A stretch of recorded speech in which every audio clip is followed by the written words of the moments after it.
Welcome to another tutorial video. Today's video will be about how to profit from funding payments, also known as funding rate arbitrage. Please note that nothing in this video constitutes financial advice, and you should always do your own research.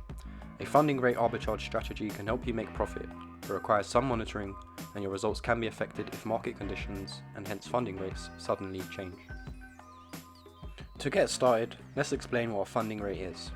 It's basically a mechanism that is unique to perpetual futures contracts that helps to keep the price of the perpetual contract in line with the price of the underlying asset.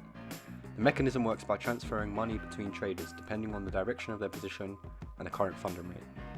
For example, when there's a positive funding rate, traders who are long pay traders who are currently short. A positive funding rate occurs when the perpetual contract price is above the index price of the underlying asset, which incentivizes more shorts to come in and align prices.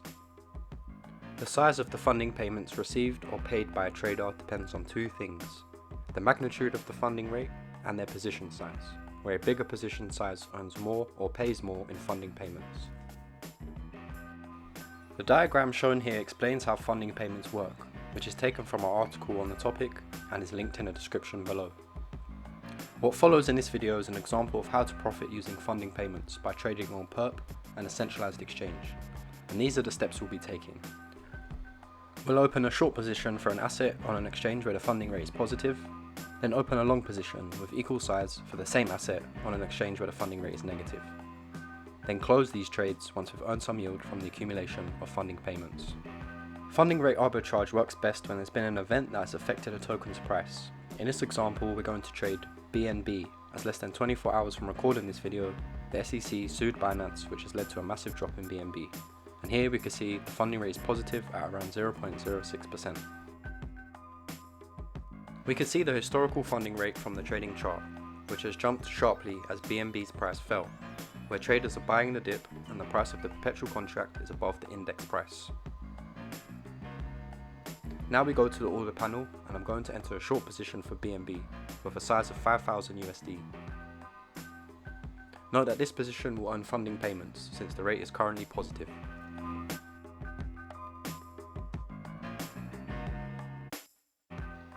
Once the short position for BNB has been opened, we can see that this position is going to receive funding payments, where payments are transferred from those who are long to those who are short.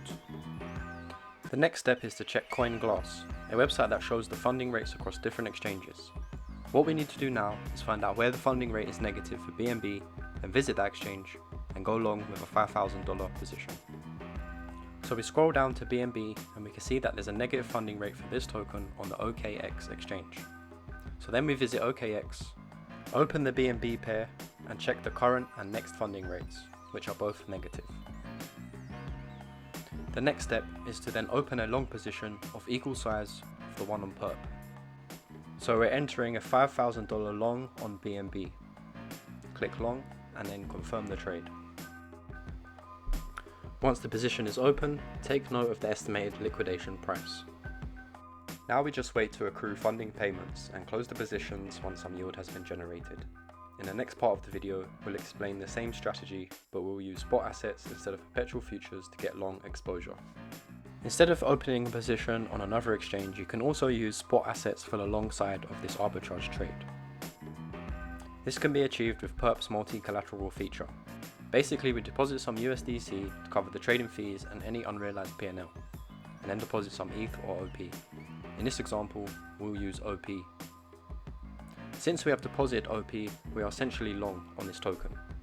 When the funding rate is positive, we can use our OP tokens as collateral to go short in this market and earn funding payments. Since the funding rate is positive at around 0.045%, we can earn payments by going short. So I'm going to short with a size of 1,800 USD, and as long as the funding rate remains positive, I'll be earning funding payments from traders who are positioned long on OP. The exact same strategy can be used for ETH when the funding rate on Perp is positive. We follow the same steps, but instead of depositing OP, we deposit ETH, and instead of shorting OP, we short ETH. To finish the video, here are some things that you must remember when executing this strategy. Use a low amount of leverage to avoid liquidation. Check the history of funding rates before opening the positions. Funding rates can change based on market events or shifts in sentiment, so you'll have to monitor funding rates while your positions are open. A smaller position will earn less funding payments than a larger one. And finally, funding payments add up over time. So the longer your position is open, the more you'll earn, given that the funding rate is favourable. And that concludes our tutorial on funding rate arbitrage. See you in the next tutorial, and check out the resources below for more information about Perp.